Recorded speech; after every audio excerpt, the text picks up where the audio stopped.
told Dr. Salk that I wouldn't give a long introductory speech, so at this point I'm going to hand this over to Dr. Salk.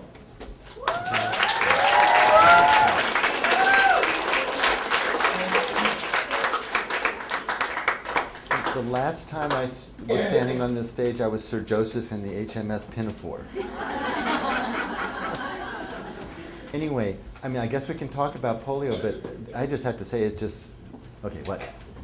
Did Jonas test the polio vaccine on you? Well, not really test, but what happened was this. Did you take it as an injection, or would you have taken it orally? How long did it take to actually make this successful one? Did your dad have to infect all of the monkeys, or were some of them already dead? We invented the iron lung. What was it like having a father that was... I thought this was a grade school. It sounds to me more like this is a college. Are you guys all shrunken college students? No! We're just intelligent! We're midgets!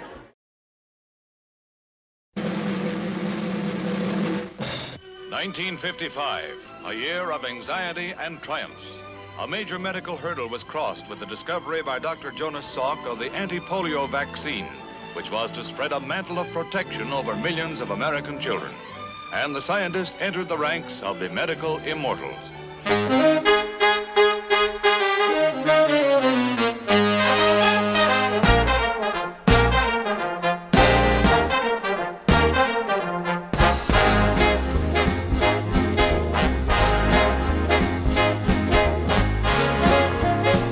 Hello.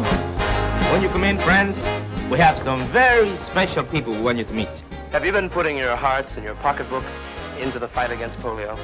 Well, it looks like the showdown against the terrible crippler is just around the corner. And there are a lot of parents whose children are healthy and happy now, who live in fear. I know I do. The fear, my friends, is polio, infantile paralysis. Polio is no respecter of people. The rich, the poor, the strong, the weak, no one is immune. I've got some facts and figures here.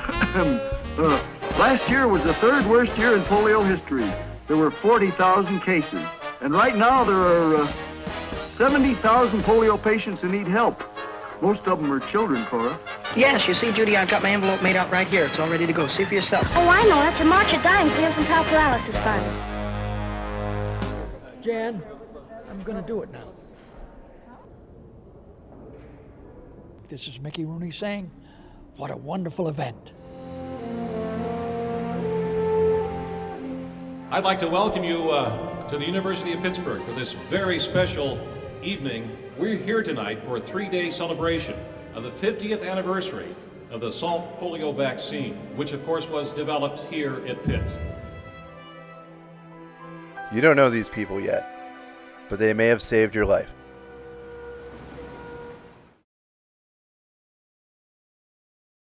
Polio was the boogeyman. It was a dread disease, and it was an epidemic. Parents would panic. We were told, don't go to a swimming pool. Don't sit in a wet bathing suit. Don't go in a strange crowd. Don't drink from someone else's cup. Don't drink from a water fountain. Kids couldn't do this, your kids couldn't do that. Don't use a telephone. They mentioned cats. Don't go to a theater. County fair, the circus. Summer was like, no. No fun.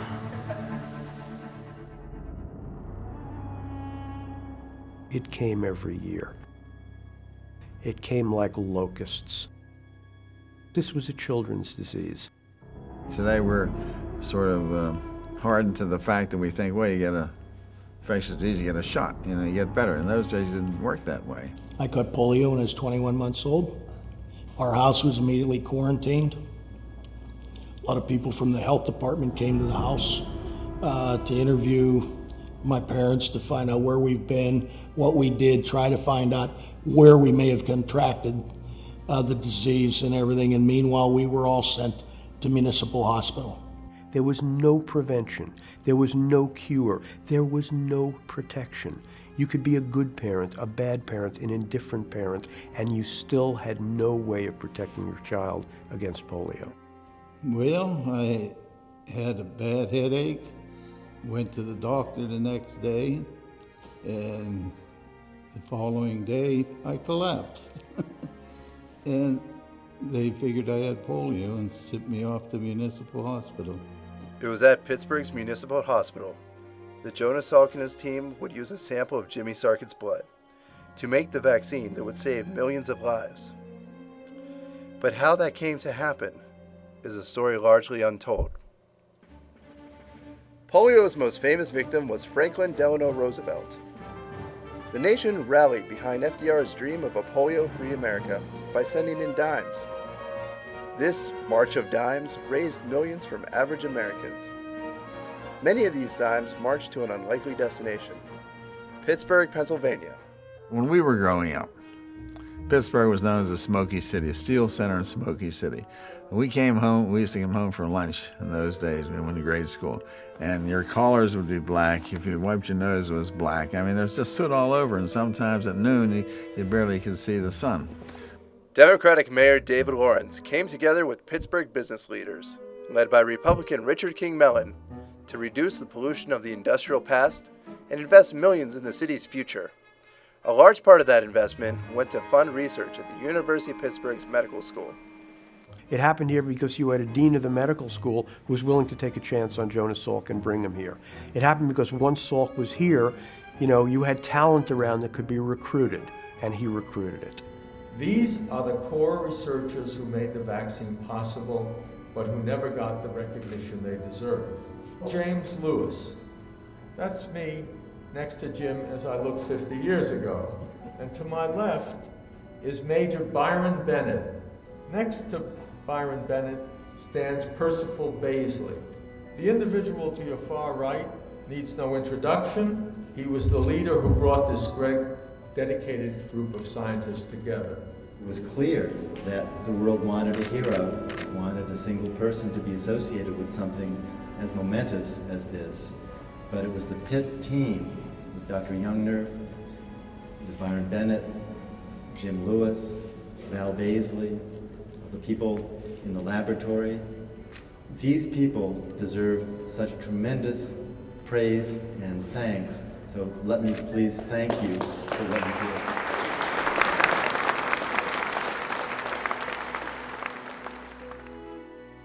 In 1952, a record 57,000 polio cases were reported in the United States. During that time, the Pitt polio team developed what they believed to be an effective vaccine against the disease. But they needed to recruit some brave volunteers to conduct the first trials, the Pittsburgh Polio Pioneers. They would trick us into getting into the car. I think everybody has this story, but they would say we were going to Grandma's house. And we'd get in the car and we'd take this different road. And we go, oh no. What I remember about the shots themselves were being fearful, crying, the hurt, the pain. I wasn't scared of polio, I was scared of the shots. I remember the syringes seemed enormous, and I swear those needles were 6 feet long. They weren't, but they just, they were huge. The reward that you would get afterwards was orange juice, and it was so sour. Orange juice tastes absolutely terrible. It's the worst orange juice I've ever had in my life. This little cup of juice that was fabulous. I don't know what was in it, but it was really good. Between 1953 and 1954, the Salk vaccine was tested on over 7,500 of Pittsburgh's children. This led to the largest medical field trial in history, involving over 1.8 million children across America. It's a morning just like today. It's crisp and clear, and the date is April 12, 1955, and not April 12, 2005. Most of all, I remember April 12th, 1955. Our teacher, Mrs. Cutler, told us that we were to go straight home and we should watch on television that there would be a very important announcement. I remember sitting on our linoleum floor in the living room, and someone came on and said that the polio vaccine was safe and effective, and polio was going to be conquered. My reaction was, this is so cool, and we did it in Pittsburgh. 50 years have gone by, and that means 2.5 million Americans were saved from death or paralysis by the Salk vaccine produced in Pittsburgh by the University of Pittsburgh. It's the biggest contribution to humanity that the university, and maybe any university, has made. I said, 2.5 million lives. Once Jonas Salk got to the stage where he had to test, you had people here who trusted him and were willing to give him their children. And then once you had the children, you had doctors who were willing to give their time, and nurses who were willing to give their time, and school principals and administrators who were willing to give their time. It's an extraordinary community effort. It's not one man. It's a city.